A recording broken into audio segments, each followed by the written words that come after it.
자, 이제 51쪽의 실전 모의고사 제8회입니다. 1번. 탄저균이 탄저병의 원인이다는 것을 증명하고자 코의 가설에 적용시킬 때 순서 옳은 것. 코의 가설이라는 것은 뭐냐면 세균 병원설이죠. 특정 세균이 특정 질병의 원인이다.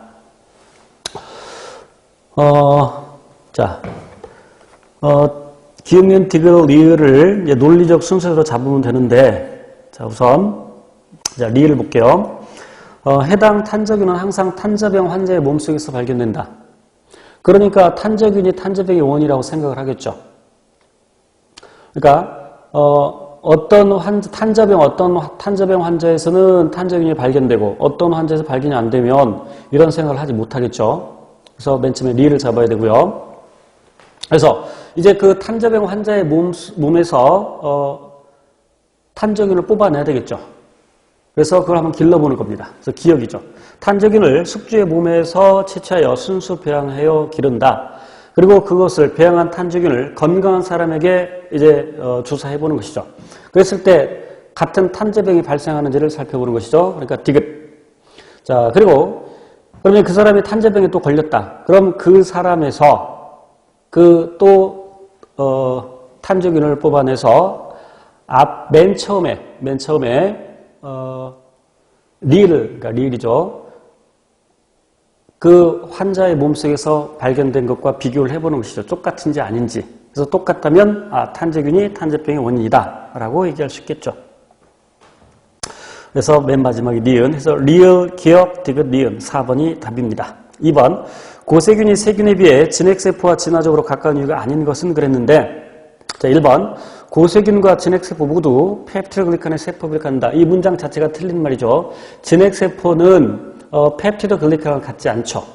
그래서 1번이 답이고, 2번 게시아미노산 메티오닌으로서 같죠. 그러니까 고세균과 진핵세포가 같다 이 말입니다. 그런데 세균은 게시아미노산이 포밀메티오닌이죠. 2번 항생제에 대해서 내성을 갖죠. 고세균과 진핵세포가 항생제에 특히 단백질 합성을 억제하는 항생제에 대해서 내성을 갖죠. 그 단백질 합성을 억제하는 항생제는 70S의 리보솜에 작용하는데, 물론 고세균도 70S의 리보솜을 가지고 있지만 리보솜의 rRNA 염기 서열이 세균 것과는 조금 다르죠.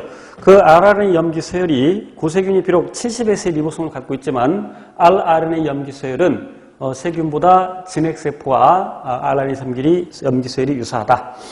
4번 디프테리아에 대해서, 디프테리아는 세균이 분비한 독소인데 고세균과 진핵세포는 이 디프테리아에 대해서 감수성을 갖죠. 그래서 맞는 말이죠. 그래서 답은 1번. 3번 그러면 어떤 생물 2n = 4, 그러니까 염색체 4개라는 얘기죠. 정상 체세포와 체세포 염색체 4개입니다. 염색체 이상이 일어난 체세포 가와 나를 나타낸 것이다. 이에 대한 설명을 옳지 않은 것은, 자, 그럼 기억과 지금 그 정상인 경우에 지금 정상 체세포 염색체를 표시해 놨으니까, 그림으로 나타냈으니까 염색체가 4개죠. 체세포니까. 그러니까 기억, 니은은 염색 분체가 아니라 염색체입니다. 물론 상동 염색체들이겠죠.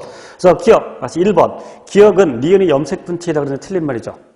염색 분체가 아니라 상동 염색체입니다. 자, 2번. 가에서 역위가 이루는 염색체가 있다. 역위는 하나의 염색체에서 염색체 일부분이 뒤바뀐 거죠. 그래서 가에서 보면 정상인 경우에 PQRST인데 거기 RST에서 바뀌어서 TSR도 있죠. 그러니까 T와 R 부분이 바뀌었죠. 그래서 여기 일어났고, 3번 나에서 전저가 이루는 염색체가 있다. 전저라는 것은 상동 염색체가 아닌 다른 염색체와 염색체 일부분을 교환하는 것이죠. 그래서 나에서 YZ와 RST에서 전저가 일어났죠. 맞고요. 4번 가와 나의 염색체 이상은 핵형 분석을 통해 식별할 수 있다. 핵형 분석이라는 것은, 핵형이라는 것은 염색체 수와 모양, 크기. 그럼 핵형 분석은 염색체 수, 모양, 크기를 조사하는 것이니까 정상 염색체와 비교해서 다른 것을, 정상 세포 염색체와 비교해서 다른 것을 알아낼 수가 있죠. 그래서 4번 맞죠. 답은 1번.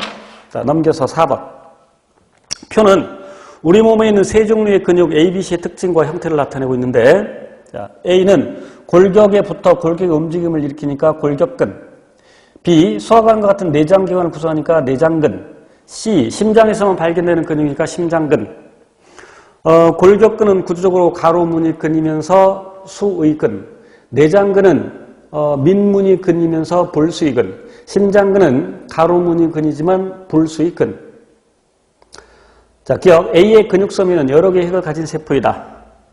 골격근 세포는 세포 분화 과정에서 세포가 분열한 다음에 다시 융합, 그래서 하나의 세포에 여러 개의 핵을 가지고 있죠. 그래서 기억 맞고. 니은. B는 내장근인데 대뇌의 조절을 받아서, 내장근은 불수의근이기 때문에 대뇌의 조절을 받지 않죠. 니은 틀렸고. 디귿. C는 자율신경의 조절을 받는 불수의근이다. 물론 심장 근육은 스스로 수축기관이 가능하죠. 물론 그 심장세포 중에서도 동방결절이라는 그 부분의 세포들은 스스로 수축신호를 발생시킬 수 있죠. 그러나 자율신경의 조절을 받아서 교감신경의 신호를 받으면 심장박동이 빨라지고 부교감신경의 신호를 받으면 심장박동은 느려지죠. 어쨌건 불수의근이라는 거 맞습니다. 자율신경 조절을 받는. 그래서 기억과 디귿이 답 2번이죠. 5번.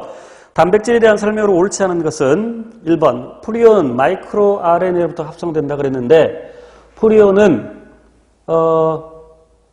마이크로 RNA가 아니라 그냥 DNA에서 돌연변이가 일어나서 생성된 거죠. DNA에서 돌연변이가 일어나서 그 DNA 전사에 일어나서 그 mRNA로부터 합성되는 것이죠. 그래서 1번이 답이고, 그래서 프리온이 변형된 프리온이 질병을 유발할 수 있겠죠. 광우병 또는 인간 광우병이라고 하는 크라이츠펠터 야구병, 이런 것들을 유발할 수 있죠. 2번. 미토콘드리아는 자신의 단백질 일부를 합성한다. 미토콘드리아의 기원이 호기성 세균이죠. 호기성 세균일 때 스스로 단백질을 합성할 수 있었죠. 그 기능을 지금도 가지고 있다. 그래서 2번이 맞는 말이고, 우리 지난 토요일에 카페 모의고사를 봤는데 몇 번 문제는 기억이 나지 않으나 미토콘드리아와 엽록체의 단백질 합성 기구는 그 핵과 독립적이지 못하다 그랬는데, 독립적이지 못하다 틀린 말이죠. 독립적이지 못하다는 말은 핵에 있는 정보로부터 단백질을 만들어졌다 이 말이야. 엽록체 미토콘드리아에서. 그러나 엽록체 미토콘드리아 이와 같이 스스로 단백질을 합성할 수 있죠. 그러니까 핵과 독립적이다 이렇게 얘기할 수 있습니다. 물론 엽록체와 미토콘드리아는 모든 단백질을 그들이 스스로 만든 것은 아니죠. 일부 단백질은 세포질에 있는 유리리보솜에서 만들어져서 엽록체 그리고 미토콘드리아로 들어온 경우도 있죠. 그러나 어쨌건 스스로 단백질 합성을 일부 할 수 있다. 2번 맞는 말이고, 3번. 시노펩타이드는 단백질 이동에 관여한다. 맞죠? 시그널 펩티드 얘기하는 겁니다. 그래서 이제